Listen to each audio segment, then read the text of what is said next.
সেই জন্যই আল্লাহুস সামাদের মুরাকাবায় গৌসুল আজম শেখ সৈয়দ মুহিউদ্দিন আব্দুল কাদের জিলানী রাহমাতুল্লাহ আলাইহি তিনি 27টি বছর কাটিয়ে দিয়েছেন।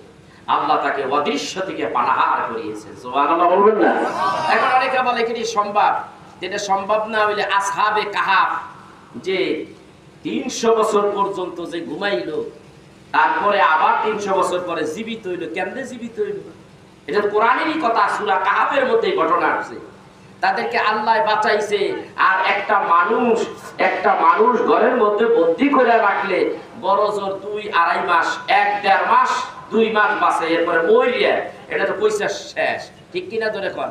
আসহাবে কাহাফ 300 বছর পর্যন্ত ঘুমন্ত অবস্থায় রইল, আবার জীবিত হলো। বিজীবিত হলেন, খাবারের জন্য বের হয়ে আসলেন, এই 300 বছর ঘুমিয়ে রইলেন। হ্যাঁ, আল্লাহ ঘুমিয়ে রাখলেন। কি কেমনে রইলেন? তারে খাওয়াইলো কি? আল্লাহ তাকে অদৃশ্য থেকে খাওয়াইলেন। আল্লাহ বলেন সুম্মা ইউতঈমুনি ওয়া ইয়াসকি, আমি বান্দাকে পানাহার করাই, একজনে খায় আরেকজনে দেখে, আবার আরেকটা অদৃশ্য থেকে খাওয়ায়, কেউ দেখে না। কথা বুঝতে পেরেছেন? আমার ভাইরা, আমার বন্ধুরা, আমি বলতেছিলাম মা বাবা সন্তান পৃথিবীতে এনেছে, এখানে এই কথা রেখেছিলাম, পৃথিবীতে এনেছে। মা বাবার সন্তানের প্রতি কি কাজ? 1 নম্বর কাজ হলো সন্তানের সুন্দর মতো তার মাথাটা মুন্ডন করবে, চুলগুলি ফালাইয়া দেবে, পাক পবিত্র করবে, সুন্দর করে একটা নাম রাখবে, আকিকা করবে। আস্তে আস্তে ছেলেটা বড় হবে, মা সন্তানটাকে তার স্তন থেকে দুধ খাওয়াবে। যদি ছেলে হয় 2 বছর বা 2.5 বছর দুধ খাওয়াবে। মায়ের দায়িত্ব, খাওয়াই নেই, খাইছে। আর বাবার দায়িত্ব হলো সৎ পথে কামাই রোজগার করিয়া সন্তান আহাল পরিবারদেরকে খাওয়াবে, এইটা বাবার দায়িত্ব। আর মা বাবার প্রচেষ্টায় সন্তানকে দ্বীনি ইলম শিক্ষা দেবে। সুবহানাল্লাহ, দ্বীনি ইলম শিক্ষা দেবে, এইটা হলো মা বাবার দায়িত্ব। আর সন্তানের দায়িত্ব কি মা বাবার প্রতি? সেটা তো আগেই বলে ফেলেছি। দ্বীনি ইলম শিক্ষা করতে হবে, কম করে হলেও এই মানুষটা চলতে ফিরতে, নামাজ রোজা ইত্যাদি করতে যা দরকার অতটুকু ইলম শিক্ষা করতে হবে। এবং কুরআনুল কারীম তেলাওয়াত শিখতে হবে, পড়া জানতে হবে, শিখতে হবে। অন্তত এই পরিমাণ জ্ঞান তার ভিতরে থাকতে হবে। কথা বুঝতে পেরেছেন? এই হলো মা বাবার কাজ। এবং ভালো ব্যবহার, আচার আচরণ শিক্ষা দেবে ইত্যাদি। এখন মা যদি ভালো হয় সন্তান ভালো হবে, মা যদি খারাপ হয় তাহলে সন্তান কোনোদিন ভালো হতে পারে না। কি কথা কন না? ঠিক বলবেন হুজুর, তাহলে মা কেমনে ভালো হবে? মা বিয়ার আগে পর্দায় থাকে নাই, বিয়ার পরেও পর্দা নাই, পর্দার কোনো বালাই নেই। আছে না এরকম মা? আছে। এরকম মহিলা আছে না? আজকে বর্তমান মার্কেটে ঢুকলে পুরুষের চাইতে মেয়েদের সংখ্যা বেশি না কম? বেশি। পুরুষের চাইতে মেয়েদের সংখ্যা বেশি। আমার এলাকার মধ্যে অনেক সময় আমি বাজারই ঢুকি না, মহিলাদের এত আনাগোনা। আমার এলাকার মধ্যে ইটালি গ্রিজে সবচাইতে বেশি, ঘরে ঘরে 2-4-5 জন করিয়া, কম করে একটা ইটালি আছে, ইউরোপের মধ্যে আছে। এত টাকা পয়সা, স্বামী থাকে বিদেশে, মহিলারা থাকে শহর বন্দরে ফ্ল্যাট বাসা নিয়ে থাকে। বাজার করে ইচ্ছা মতন বাজার করতেছে, কে কারে কোন দিয়ে ধাক্কা দিছে খবর নাই, টাকার গরম কারে কয়। এই যে মহিলা, কিয়ামতের দিন এই মহিলার উপায় হবে কি? সে বাজারে ঢুকলো, বাজারে ঢুকিয়া পর পুরুষ দেখলো, আবার পর পুরুষও তাকে দেখলো। এখন আপনি ওই মেয়েকে দেখতেছেন, মহিলা দেখতেছেন, এটা কি জায়েজ আছে? না জায়েজ। আর মেয়েটাও পর পুরুষদেরকে দেখতেছে, এটা কি জায়েজ আছে? না। তাহলে কোনটাই যদি জায়েজ না থাকে তাহলে জায়েজ কোনটা? কথা কন না? পর্দা করা। জায়েজ কোনটা? পর্দা করা। ওয়াকারনা ফি বুয়ুতিকুন্না, মা বোনেরা পর্দায় থাকবে। এখন পর্দাই তো নাই, আছে পর্দা? ওয়াজ করলে তো গ্রেফতার হয়ে যাবো আসল কথা কইতে গেলে। কথা কর দেখে ঠিক হুজুর হুজুর ভালো না, হুজুর পচা, আমাকে বিরুদ্ধে কথা কইয়ে গেছে। এই তোমার বিরুদ্ধে কথা বলেছি আমি, তোমার বিরুদ্ধে কথা বলি নাই। আল্লাহর কোরআন তোমাকে কিভাবে চলতে বলেছে সেই কথাটাই তোমাকে জানিয়ে দিয়েছি। তাতে যদি তুমি আমাকে খারাপ জানো তাতে আমার কিচ্ছু যায় আসে না। আমি তোমাকে জাহান্নাম থেকে বাঁচাবার একটা রাস্তা দেখিয়ে গেলাম। সুবহানাল্লাহ। কথা বল না কেন? এবার আসেন, আপনি দেখলেন, আবার উনিও আপনার একটু দেখলেন আল্লাহর কোরআনে কি বলে। আল্লাহ রাব্বুল আলামিন সূরা নূরের ভিতরে 30 নম্বর আয়াতের মধ্যে বলেন, কুল্লিল মুমিনিনা ইয়াগুদ্দু মিন আবসারিহিম। আল্লাহু আকবার। হে নবী, আপনি মুমিন পুরুষদেরকে বলে দেন তারা যেন পর নারীদেরকে দেখলেই যেন তাদের চোখকে নিম্নগামী করে দেয়। সুবহানাল্লাহ। তাদের চোখকে যেন নিম্নগামী করে দেয়। এই ঈমানদার মুসলিম যারা রয়েছে, পুরুষেরা রয়েছে, যখন তোমাদের সামনে কোন নারী আসবে তখন তোমরা একটা নজর, এক নজরে দেখতে পারবা, আর দেখতে পারবা না।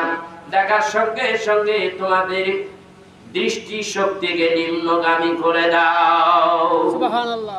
এরপরে আল্লাহ রাব্বুল আলামিন মহিলারা দেখবে নাকি? মহিলারা দেখবে পর পুরুষ, আমরা দেখতে পারবো না, তাহলে মহিলারা দেখতে পারবে। এইটা আবার কোরআনে কয় কি? পরের আয়াতে আল্লাহ বলেন, ওয়া কুল্লিল মুমিনাতি ইয়াগুদুনা মিন আবসারিহিন্না ওয়া ইয়াহফাযুনা ফুরুজাহুন্না ওয়া লা ইউবদিনা জিনাতাহুন্না إلا ما ظهر منها وليضربن। ভাইরা আমার, অনেক বড় একটা আয়াত। আল্লাহ রাব্বুল আলামিন এখানে বলেন, আল্লাহ রাব্বুল আলামিন দেখেন এখানে কি বললেন,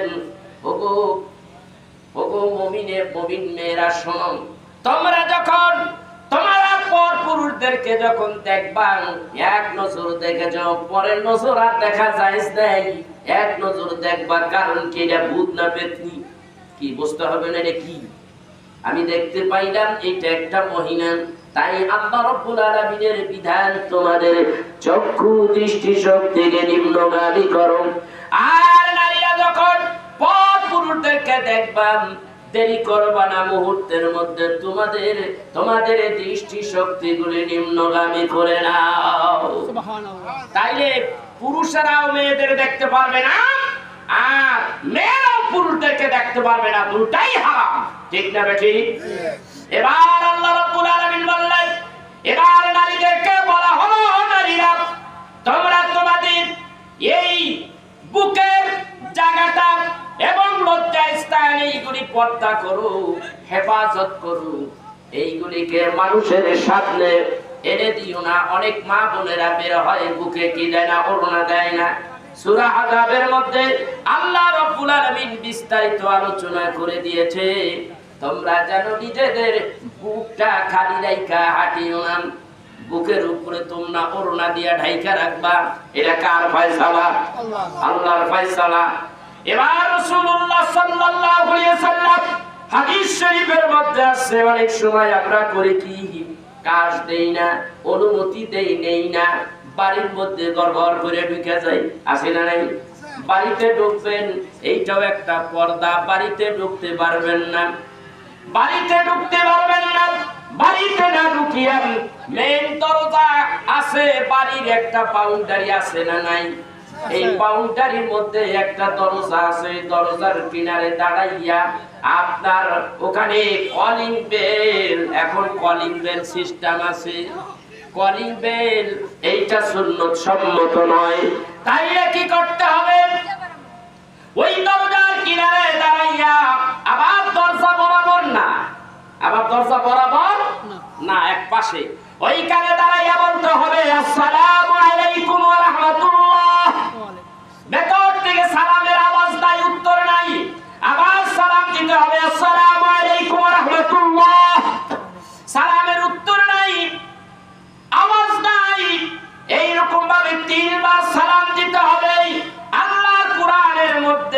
রয়েছে, এই কথাটা আল্লাহর কোরআনের মধ্যে রয়েছে, আবার হাদিস শরীফের মধ্যে রয়েছে। যখন তুমি আওয়াজ পাইবে না কিছু সময় তুমি অপেক্ষা করো, অপেক্ষার পরে আবার সালাম দাও। যদি সালাম জবাব পাও তাইলে অনুমতি নিবা, আমি আপনার ঘরে আপনার সঙ্গে একটু দেখা করতে চাই। কার সাথে? বিয়ের লোকে নাকি? আরে না, বাড়িওয়ালার সাথে। অনুমতি যদি দেয়, ইনি আপনাকে যদি মনে করে বাড়ির ভিতরে নিয়ে একটু বসাই আপ্যায়ন করাই, আর যদি তিনি মনে করেন না না বাইরের থেকে দুইজনে হাঁটতে হাঁটতে কোনো এক জায়গায় বসি একটু নাস্তা পানির ব্যবস্থা করি, এটা তার মর্জি। এইখানে বেজার হওয়ার কিছু নাই। বেজার হইলে আপনার কপাল পড়ছে। বেজার হওয়ার কিছু নাই, তিনি আপনার আপ্যায়ন করলেই হয়। আর ঘরে যদি আলাদা ব্যবস্থা থাকে, আলাদা রুম থাকে, আপনাকে নিয়ে আপ্যায়ন করা এটা সুন্নাত, রাসূলের তরিকা। আর যদি ওই সিস্টেম না থাকে তাহলে সে আপনাকে নিয়ে অন্য কোথাও বেরিয়ে যাবে, যে সে কোথাও আপনাকে একটু নাস্তা আপ্যায়নের ব্যবস্থা করবে। এটাই হলো আইন, এটাই হলো বিধান। এর ব্যতিক্রম যদি করো তাহলে তোমার কপালে কি আছে শুনে নাও। তোমার কপালে খুব বিপদ আছে।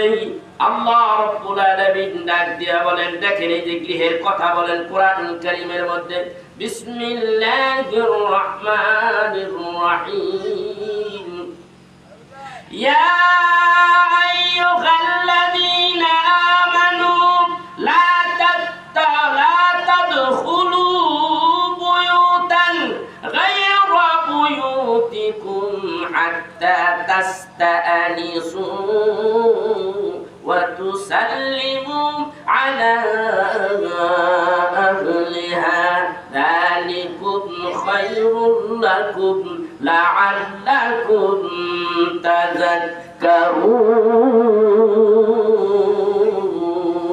তাযাক্কারুন। আল্লাহ রাব্বুল আলামিন এইখানে কথা বলে দিলেন, যেই কথাগুলি আমি বলেছি, হে মুমিনগণ, তোমরা নিজেদের গৃহ ব্যতীত অন্য কারো গৃহে গৃহবাসীদের অনুমতি না নিয়ে এবং তাদেরকে সালাম না করে প্রবেশ করো না। এটা কার ফয়সালা? আল্লাহ। যারা বলেন কার ফয়সালা? আল্লাহর ফয়সালা। আর যদি এর ব্যতিক্রম করো তাইলে তোমার অবস্থা কেমন হবে সেই কথা শুনে নাও। আল্লাহ রাব্বুল আলামিন বলেন, ইয়াউমা তাশহাদু আলাইহিম আলসিনাতুহুম ওয়া আইদিহিম ওয়া আরজুলুহুম বিমা কানু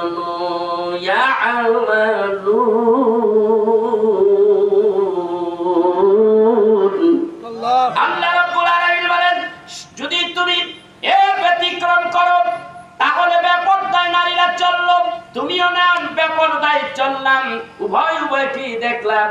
এর ভিতরে তৃতীয় ব্যক্তি আছে না?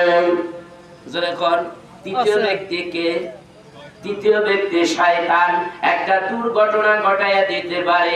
আর যদি একটা দুর্ঘটনা ঘটে যায়, যদি তোমার মধ্যে একটু আগুন লাগাইয়া যদি জিনার কাজে লিপ্ত করাইয়া দিতে পারে, দুনিয়ার কেউ জানলো না, তুমি আর সে দুইজনে জানলো, অথবা বিআই জানলো আর কেউ জানলো না। না না, যিনি তোমাকে সৃষ্টি করেছে সে আল্লাহ তোমার খবর জানে না? জানে না? জানে কি? জানে না। শুধু তাই না, আল্লাহ রাব্বুল আলামিন জানে।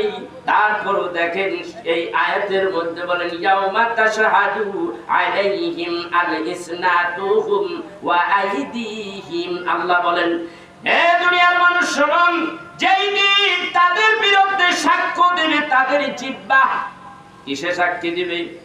এই জিহ্বা সাক্ষী দিয়া দেবে তাদের সাথে কিভাবে অবৈধভাবে আলোচনা করেছো, কি করেছো, তাদের হাত এবং তাদের পা, তাদের কৃতকর্ম সম্বন্ধে।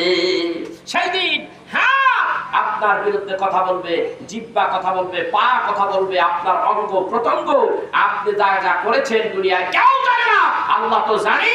আপনার হাত, পা, অঙ্গ প্রত্যঙ্গ আপনার বিরুদ্ধে মামলা দায়ের করবে। এবার বলুন তো দেখি, মা বোনদেরকে পর্দা রাখার দরকার আছে না নাই? আছে? রাখবেন ইনশাআল্লাহ।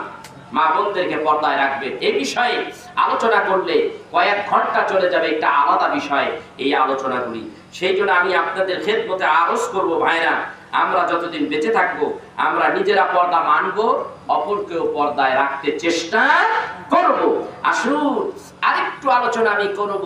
সেই আলোচনাটা কি? রাসূলের মুহাব্বত। এটা হলো প্রথম ধাপ। হাদিস শরীফে ওই যে তিনটা কথা বলেছিলাম, ওই তিনটা, একটা নম্বর হলো মা বাবার খেদমত করা, 2 নম্বর হলো রমজানের রোজা রাখা, 3 নম্বর হলো রাসূলুল্লাহ সাল্লাল্লাহু আলাইহি সাল্লামের মুহাব্বতে রাসূলের দুরূদ পড়া। কথা বুঝতে পেরেছেন? এখন তার রমজান মাস না, রমজানের মাস রোজা অবশ্যই রাখতে হবে।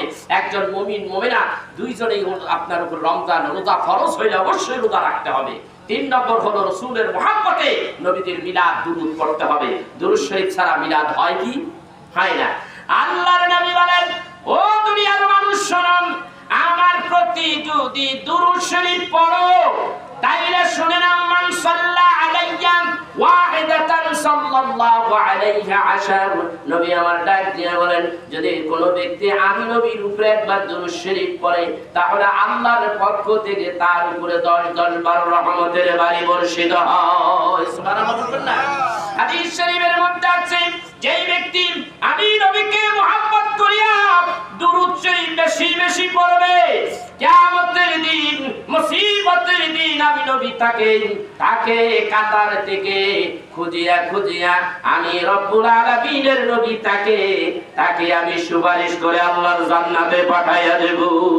সুবহানাল্লাহ। এরকম অনেকগুলি হাদিস মিশকাত শরীফের মধ্যে 20টা হাদিস রয়েছে।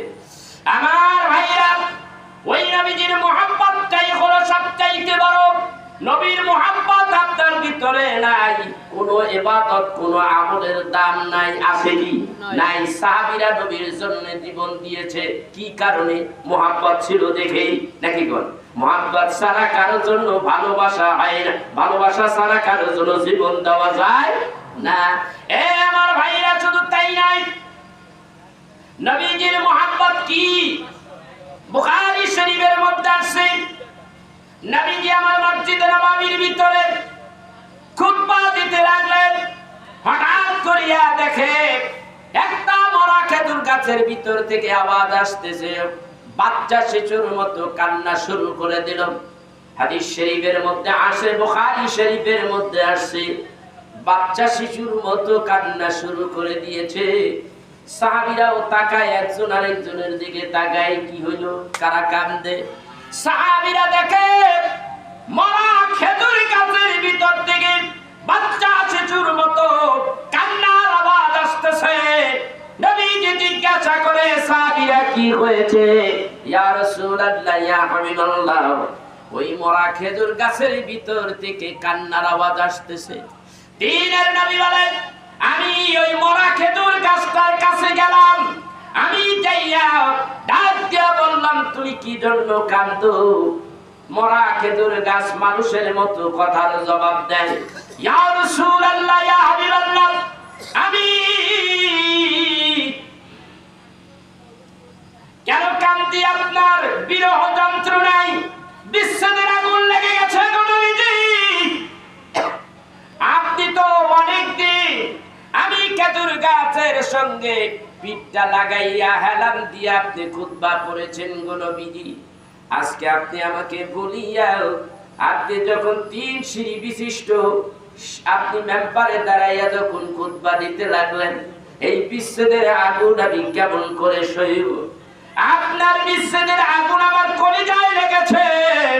নবীজি বাচ্চা শিশুর মতো তার বুকের সঙ্গে লাগাইয়া দিলেন, কান্দিস না, আমি তোর জন্য দোয়া করি, আল্লাহ রাব্বুল আলামিন যেন তোকে জান্নাতের মধ্যে জায়গা করে দেয়। সুবহানাল্লাহ। ওই খেজুর গাছটা মদিনার জান্নাতের বাগান, যেখানে জান্নাতুল বাগ, যেটাকে রিয়াজুল জান্নাহ বলা হয়।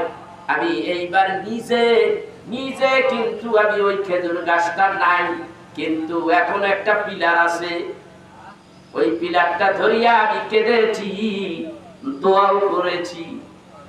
নবী আমার ডাক দিয়া বলেন, এই খেজুর গাছ ধরিয়া আর এই খেজুর গাছের কিনারায় সেই মানুষটা বসে বসে 2 রাকাত নামাজ পড়বে, আল্লাহ রাব্বুল আলামিন ওই দোয়া কবুল হয়ে যাবে, নামাজও কবুল হয়ে যাবে। পাশে রয়েছে আবু লুবাবা, একটা জায়গার নাম, তওবা করতে হয়, ওখানে গেলে তওবা কবুল হয়ে যায়।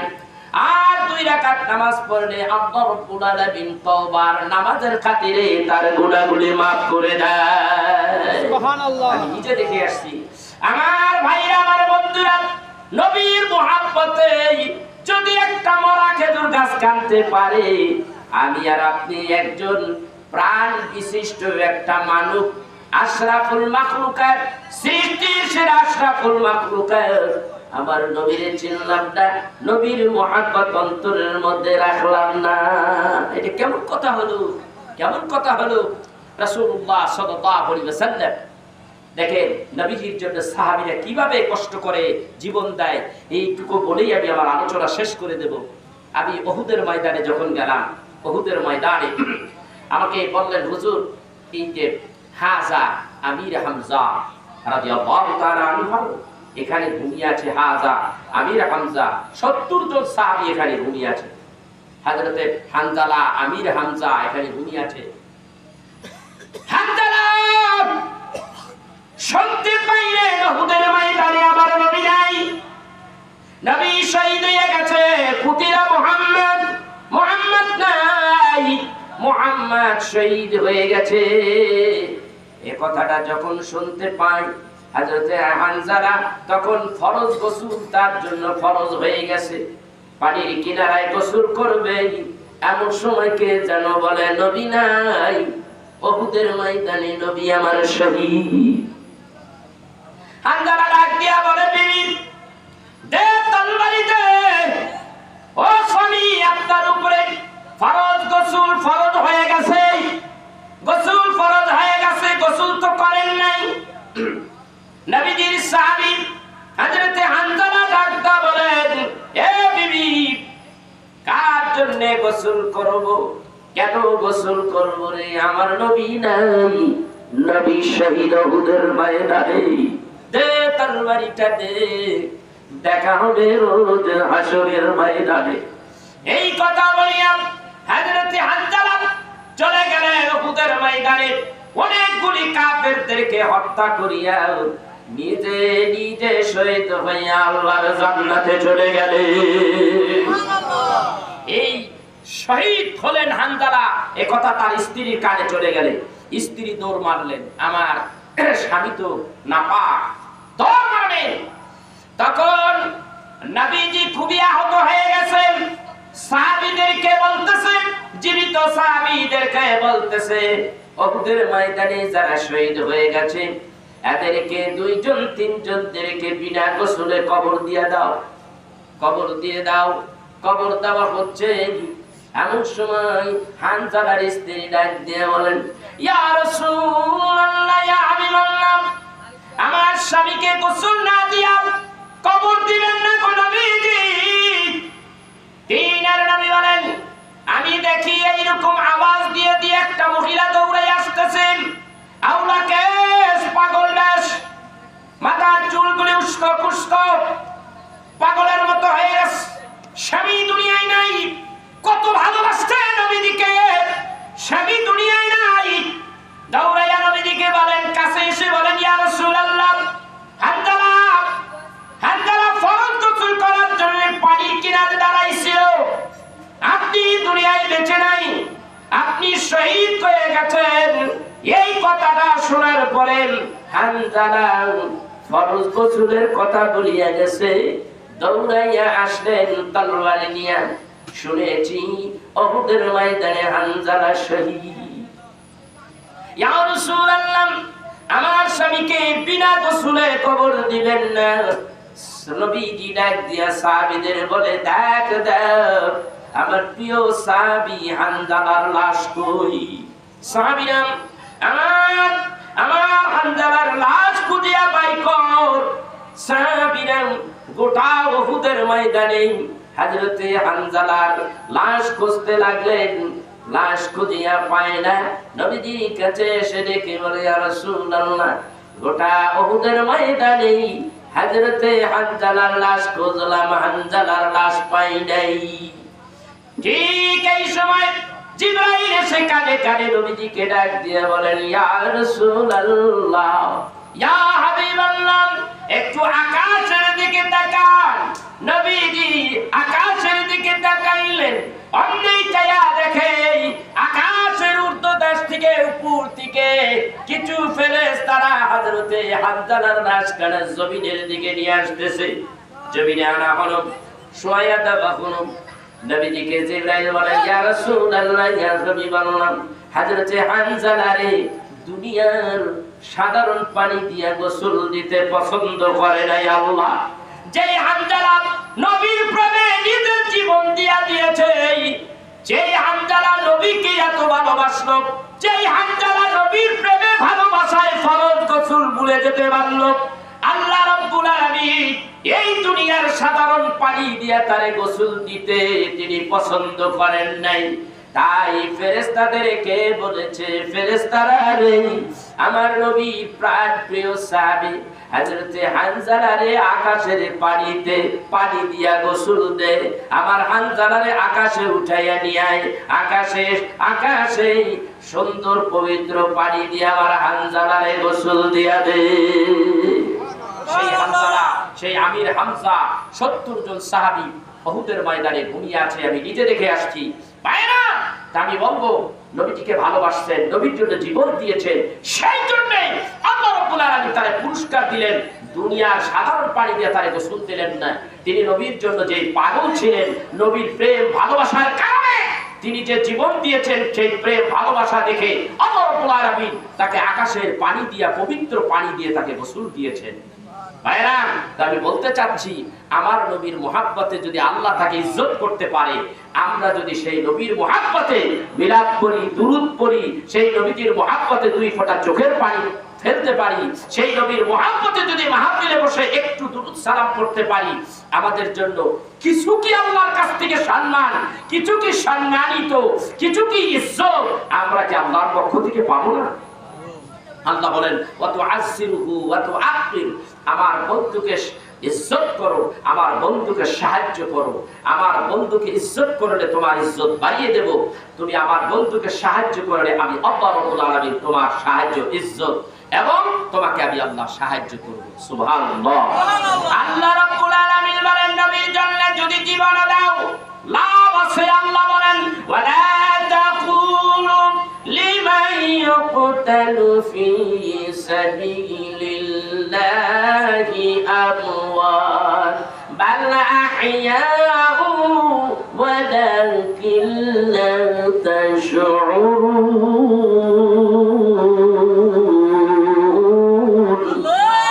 আমার আল্লাহ বলেন, যারা নবীর জন্য, আল্লাহর জন্য, দ্বীনের জন্য যারা জীবন দিয়েছে, তাদের মৃত্যু বলো না, তারা বাল আহিয়া, তারা জীবিত। সুবহানাল্লাহ বলবেন। আল্লাহ রাব্বুল আলামিন আরেক আয়াতের মধ্যে বলেন, ওয়ালা তাহাসাবান্নাল্লাযীনা কুতিলু ফি সাবিলিল্লাহি আমওয়াত বাল আহইয়াউ ওয়ালাকিন লাম বাল আহইয়াউ ইনদা রাব্বিহিম ইরযাকুন।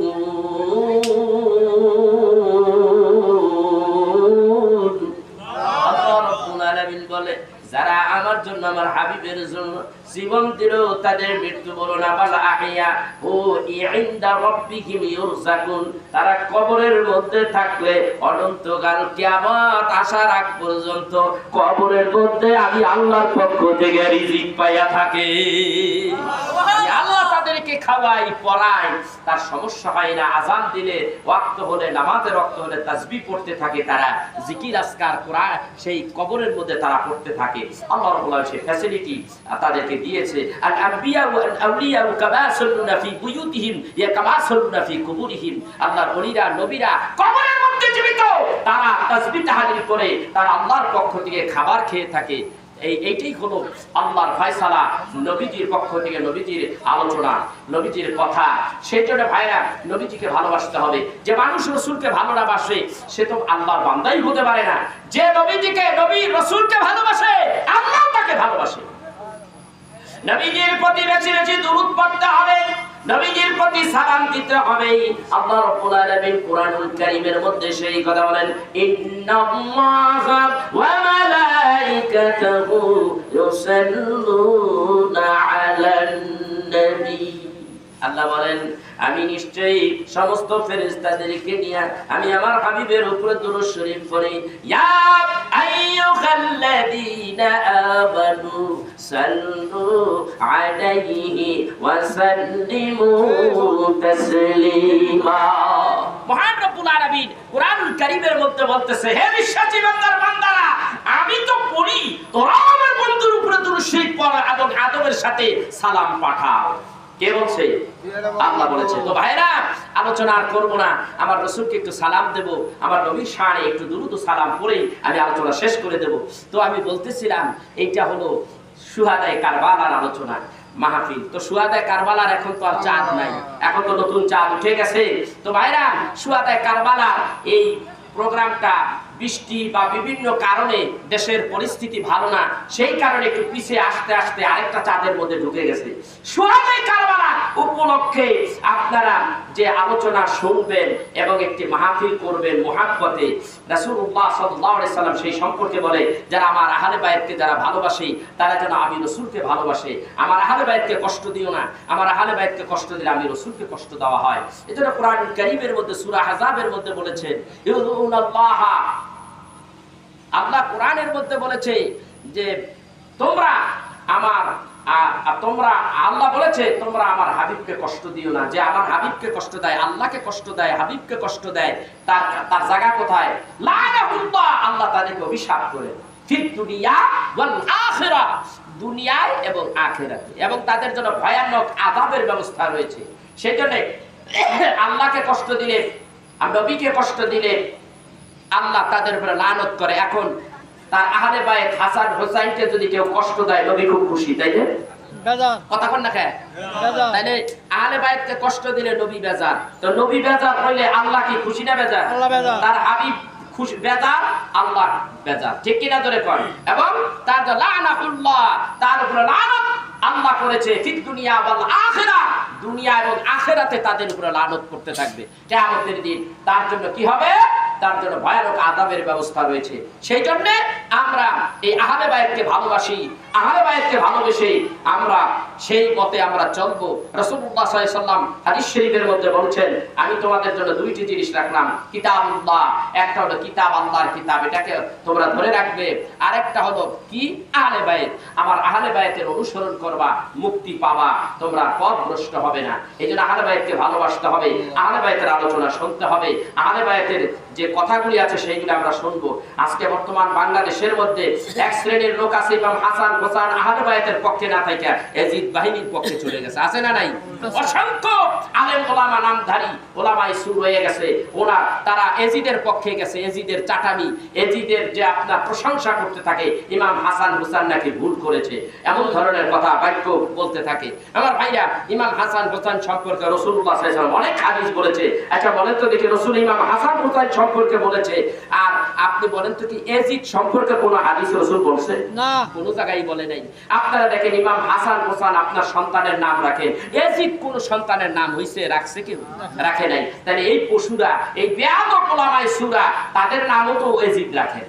কথা বল না কেন? এটা হলো এজিদ মার্কা মোল্লা। কিয়ামতের দিন এদের অবস্থা কেমন হবে এটা কিয়ামতের দিন দেখতে পাবেন, আশিকে নবীরা দেখতে পাবে। আর ওরা বিভিন্ন ভাবে তারা বিভিন্ন সংস্থার কাছে টাকায় বিক্রি হয়ে গেছে, টাকা খাইয়া তারা উল্টাপাল্টা কথা বলতেছে। এই সমস্ত কাজ থেকে যেন আমরা বিরত থাকি।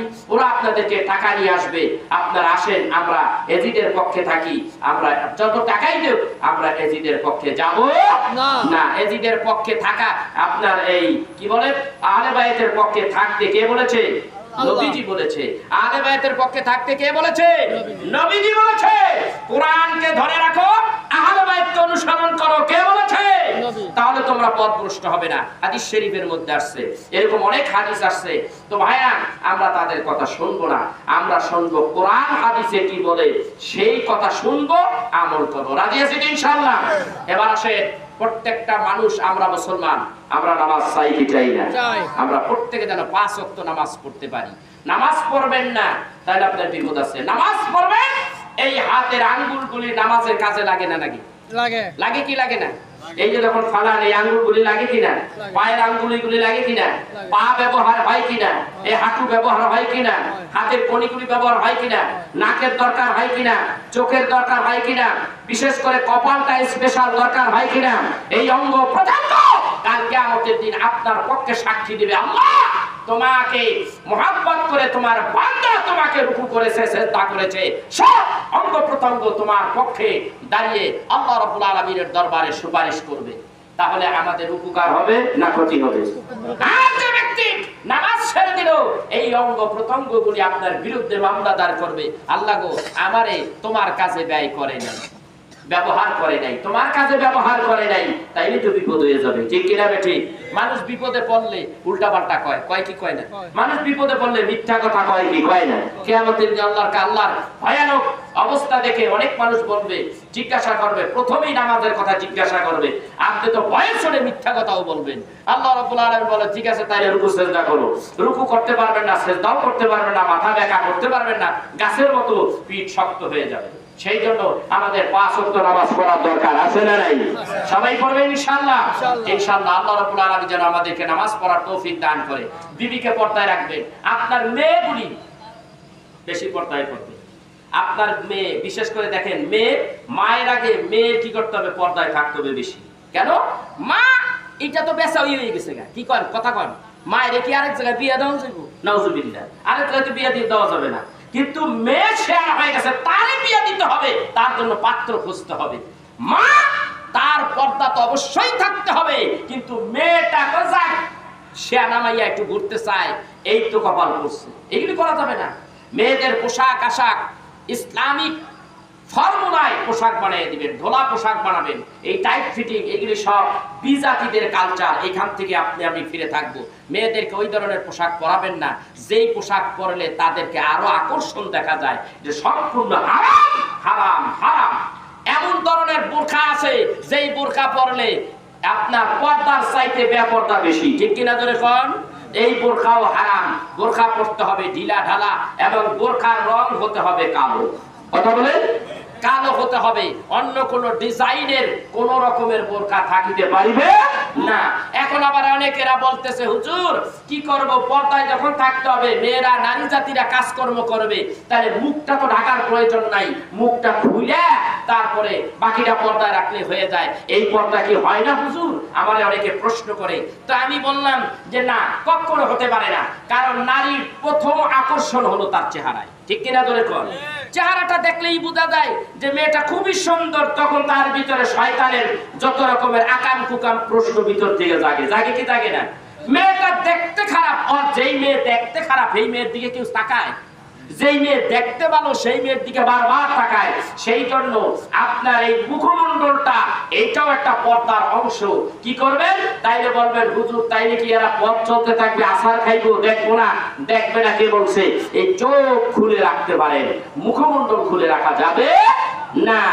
এইভাবে আপনি আপনার সন্তান আপনার পরিবারকে পর্দা করে চালাবেন, তাহলেই আপনি কাল কিয়ামতের দিন নাজাতের আশা করা যেতে পারে, আল্লাহর কাঠগড়ায় দাঁড় হইতে হবে না। আসে নবীজিকে আমরা একটু সালাম দেই। ইয়া নবী সালাম।